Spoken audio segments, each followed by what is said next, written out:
ఎవడో మౌలానా గాడు నాకు వార్నింగ్ ఇస్తున్నాడు. ఇక్కడ ఉత్తరప్రదేశ్లో ఏ సర్కారుంది అన్న విషయం వాడు మర్చిపోయాడు. నా కొడక రెచ్చగొట్టేటట్టు వ్యాఖ్యలు గనక చేశారా, రాళ్లు రువ్వడాలు పిచ్చ పిచ్చ ఎదవశకలు చేశారా, తొక్కిపెట్టి నారదీస్తాం. నీకే కాదు, నీ తర్వాత, ఆడి తర్వాత, వాడి తర్వాత రాబోయే మీ పుట్టబోయే పిల్లల పిల్లల పిల్లల పిల్లలకు కూడా ఒక మంచి స్ట్రాంగ్ లెసన్ నేర్పించి తీరతాం. కర్ఫ్యూ అనేది పెట్టడం అనేది ఉండదు ఉత్తరప్రదేశ్లో 2017 తర్వాత. No curfew, no road block. ఎవడైనా వ్యధవశకలు చేస్తే తొక్కిపెట్టి నారదీస్తాం. Mind it.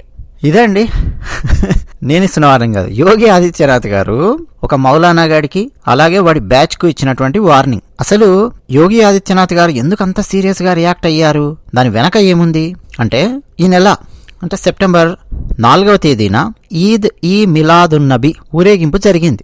ఆ సందర్భంగా ఐ లవ్ మహమ్మద్ అని ప్రాఫెట్ మహమ్మద్కి సంబంధించి మేము ఐ లవ్ మహమ్మద్ అని చెప్పి ప్రచారం చేస్తున్నాం అన్నట్టుగా కొన్ని బోర్డులు పట్టుకొని కొంతమంది వెళ్లడం మొదలు పెట్టారు. నిజానికి అది సాంప్రదాయానికి భిన్నంగాను రెచ్చగొట్టడానికి ఏర్పాటు చేసిన బోర్డులు అని కొన్ని హిందూ సంస్థలు అక్కడ అభ్యంతరం కూడా వ్యక్తం చేశాయి.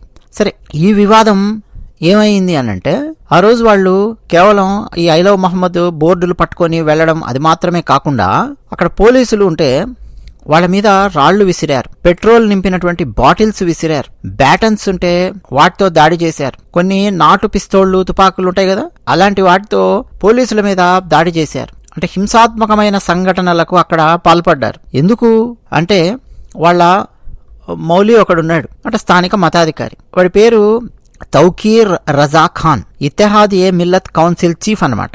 తౌకీర్ రజా ఖాన్ వాడు రెచ్చగొట్టే వ్యాఖ్యలు చేసి అక్కడికి వచ్చినటువంటి ఆ ముస్లింలను పోలీసుల మీదకి తిరగబడే విధంగా, పోలీసుల మీద రాళ్లు రువ్వే విధంగా, గొడవలు చేసే విధంగా రెచ్చగొట్టాడు. వాడి రెచ్చగొట్టుడు ఏ స్థాయిలో ఉందంటే, వీడియో చాలా లేటుగా బయటికి వచ్చింది.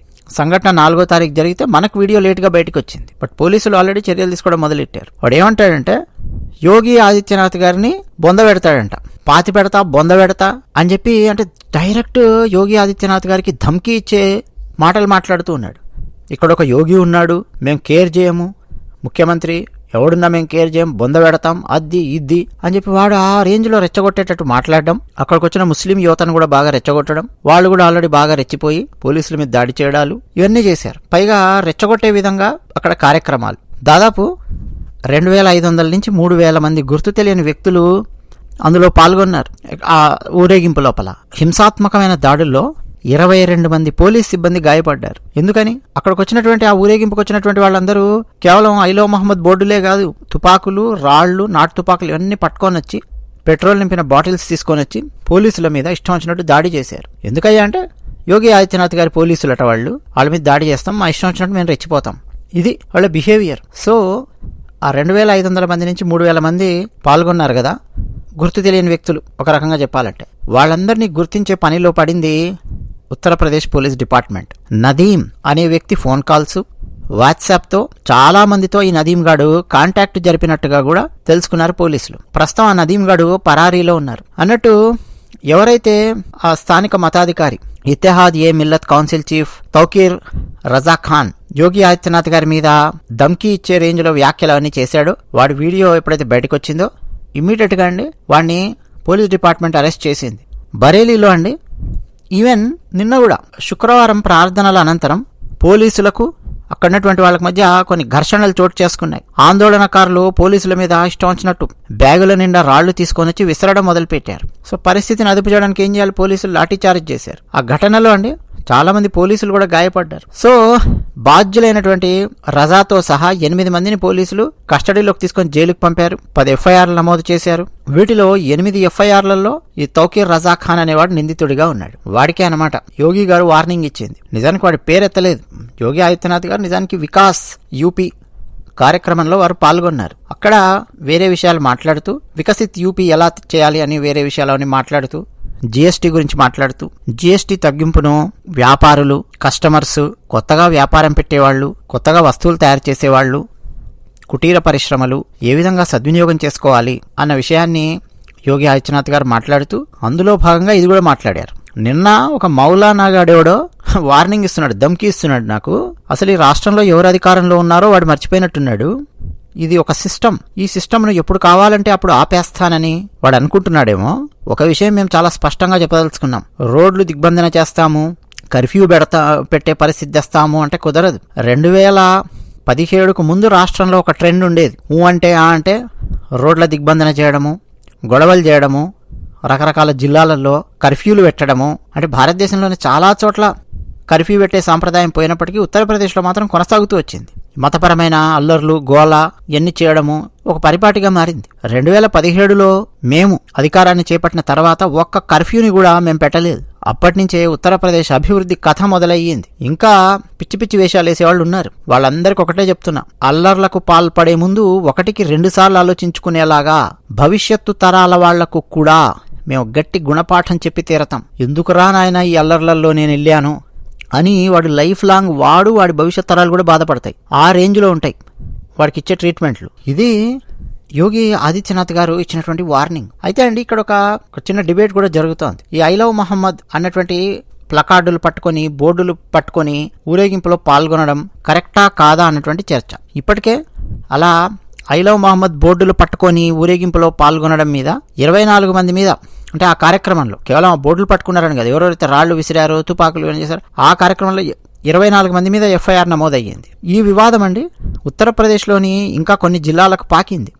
ఉత్తరాఖండ్ అంతేకాదు కర్ణాటకలో కూడా నిరసనలు వ్యక్తమయ్యాయి. సో పోలీసు యాక్షన్ అనేది చాలా చోట్ల నడుస్తోంది. అయితే అండి ఈ ఐ లవ్ మహమ్మద్ అన్నటువంటి బోర్డులు ప్రదర్శించడం కరెక్టా కాదా అన్నది ముస్లిం మత పెద్దలు చెప్పాలి. ఎందుకనంటే ముస్లింలకు పవిత్రంగా ఉండే మక్కా నగరంలో, మదీనాలో కానీ, సౌదీలో మీరు ఎక్కడైనా వెళ్ళండి, ఈ విధంగా ఫోటోలు ప్రదర్శించడం, బోర్డులు ప్రదర్శించడం మహమ్మద్ ప్రవక్త గారి పేరు మీద, అవన్నీ కూడా నిషేధం. నాకు ఇష్టమండి మహమ్మద్ ప్రవక్త గారు, వారి ఆజ్ఞలతోనే కదా నా జీవితాన్ని నేను నడుపుతూ ఉన్నాను, కాబట్టి నేను వారి ఫోటో ప్రదర్శిస్తాను, లేకపోతే వారి పేరు ఇవన్నీ రాసి ఇట్లా ఐ లవ్ మహమ్మద్ అని చెప్పి నేను టీషర్ట్లు వేసుకొని తిరుగుతాను అని చెప్పి సౌదీ అరేబియాలో అనమనండి, కోసి కారం పెడతారు. సింపుల్, కోసి కారం పెడతారు. ఎందుకని? అవన్నీ కూడా హరాం, ఖురాన్ ప్రకారం అవన్నీ కూడా హరాం కిందికి వస్తాయి అని సౌదీ అరేబియాలో ఉన్నటువంటి ప్రభుత్వం ప్రకటించింది. అలాంటివి కూడా చేయనివారు అక్కడ. మొత్తం ప్రపంచంలో ఉండే ముస్లింలందరూ కూడా ప్రతిరోజు నమాజ్ చేసేటప్పుడు మక్కా వైపు తిరిగి నమాజ్ చేస్తారు. అంటే అంత పవిత్రమైనది ఆ నగరం వాళ్ళు. అది ఎక్కడుంది? సౌదీ అరేబియాలో ఉంది. ఈవెన్ మన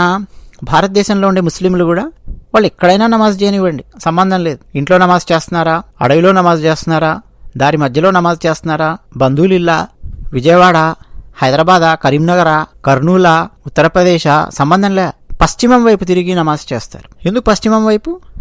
పవిత్రమైన మక్కా నగరం అటువైపు ఉంది. ఆ మక్కా నగరం ఎక్కడుందండి? సౌదీలో ఉంది. అక్కడ మరి రూల్స్ అండ్ రెగ్యులేషన్స్ మతానికి సంబంధించి ఏ రేంజ్లో పాటిస్తారో మీరు ఆలోచించండి. మరి సౌదీ అరేబియాలోనే అంత టఫ్ రూల్స్ అవన్నీ ఉన్నప్పుడు మరి మన భారతదేశంలో రూల్స్ పెట్టమని అనడం లేదు నేను, కానీ దానికి గౌరవించాలి కదా. ఈ ఐ లవ్ మహమ్మద్ అన్నటువంటి బోర్డులు పట్టుకొని ప్రదర్శించడం అన్నది ఏ రకంగా కరెక్ట్ అవుతుంది ఒకసారి ఆలోచించండి. అది ఎవరిని రెచ్చగొట్టడానికి అండి? ఏం గొడవలు పెట్టించడానికి? ఎవరిని రెచ్చగొట్టడానికి? పైగా మళ్ళీ రాళ్లు తీసుకొని రావడం ఏంటి? నాటు తుపాకులు తీసుకొని రావడం ఏంటి? పెట్రోల్ నింపినటువంటి బాటిల్ తీసుకురావడం ఏంటి? ఏంటి గోల?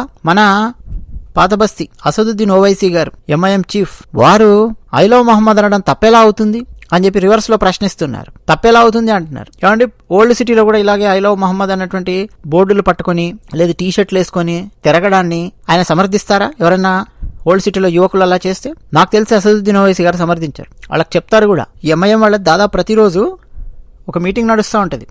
మీరు చాలా మందికి తెలుసలేదు, హైదరాబాద్లో ఒక రకంగా మంచిది కూడా అది. వాళ్ళు ఒక మీటింగ్ లాగా రోజు పెడతారు. వేరే ఏ పార్టీకి చెందినటువంటి ఎమ్మెల్యేలు పెట్టకపోవచ్చు కానీ వాళ్ళు పెడతారు.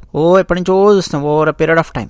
అక్కడ కూర్చొని దారుస్థలం దగ్గర కొన్ని చోట్ల ఉంటాయన్నమాట, పెట్టి మీటింగ్ పెట్టి ఆ ఏరియాలో ఏమేమి సమస్యలు ఉన్నాయి మాకు వచ్చి చెప్పండి అని చెప్పి అడుగుతూ ఉంటారు, డిస్కస్ చేస్తుంటారు. అందులో మతానికి సంబంధించిన అన్ని కూడా రోజు చర్చిస్తుంటారు. ఇమ్మీడియట్గా ఎవడైతే యువకులు ఐ లవ్ మహమ్మద్ అని ప్లకార్డులు, బోర్డులు పట్టుకొని తిరిగారో, టీషర్ట్లు వేసుకొని తిరిగారో వాళ్ళని తిడతారు, విమర్శిస్తారు, వాళ్ళని సరిచేస్తారు, వినకపోతే చితగొట్టేస్తారు. సో అట్లా వాళ్ళని సరిచేస్తారు. మరి అలాంటిది ఉత్తరప్రదేశ్లో అట్లా బోర్డులు పట్టుకొని తిరిగితే దాన్ని సమర్థిస్తాడేంటి అసదుద్దీన్ ఓవైసీ? మ్యాటర్ అది కూడా కాదు. మ్యాటర్ ఏంటంటే నాటు తుపాకులు, రాళ్లు, ఇతర మతాలను రెచ్చగొట్టడము. ఏంది గోల? ఆలోచించండి. అన్నట్టు యోగి ఆదిత్యనాథ్ గారు హిందీలో ఏం మాట్లాడారో అది కూడా నేను మీకు వినిపిస్తాను. ఫస్ట్ నేను ఈ వీడియో మొదట్లో ఏం ఓపెన్ చేశానో, మధ్యలో ఏం చెప్పానో, యోగి ఆదిత్యనాథ్ గారు ఏం చెప్పారనో అది మొత్తం హిందీలో యోగి గారు ఏం చెప్పారో అది కూడా వినండి. ఒకసారి రన్ చేస్తాను యోగి గారు చెప్పింది. అది విషయం. ధన్యవాదాలు. आपने देखा होगा जब भी पर्व और त्योहार आते थे उत्पात शुरू हो जाती थी। अब उत्पातियों और उपद्रवियों को पता लगेगा कि 7 पीढ़ियां याद आएंगी उनको, क्योंकि कभी कभी बुरी आदतें जाती नहीं लोगों के, तो उसके लिए उनकी डेंटिंग पेंटिंग करवानी पड़ती है कायदे से, जिससे उनकी बुरी आदतों को हम ठीक कर सके। और यही डेंटिंग पेंटिंग आपने देखा होगा कल बरेली के अंदर, वो मौलाना भूल गया कि शासन किसका है। वो ये मानता था धमकी देंगे और हम जबरदस्ती जाम कर देंगे। हमने कहा जाम नहीं होगा, कर्फ्यू भी नहीं लगेगा, लेकिन कर्फ्यू का सबक तुम्हें ऐसा सिखा देंगे कि तुम्हारी आने वाली पीढ़ी दंगा करना भूल जाएगी। क्या तरीका है ये? आप सिस्टम को ब्लॉक करना चाहते हैं। और यह प्रवृत्ति थी यूपी के अंदर, 17 के पहले यही होता था।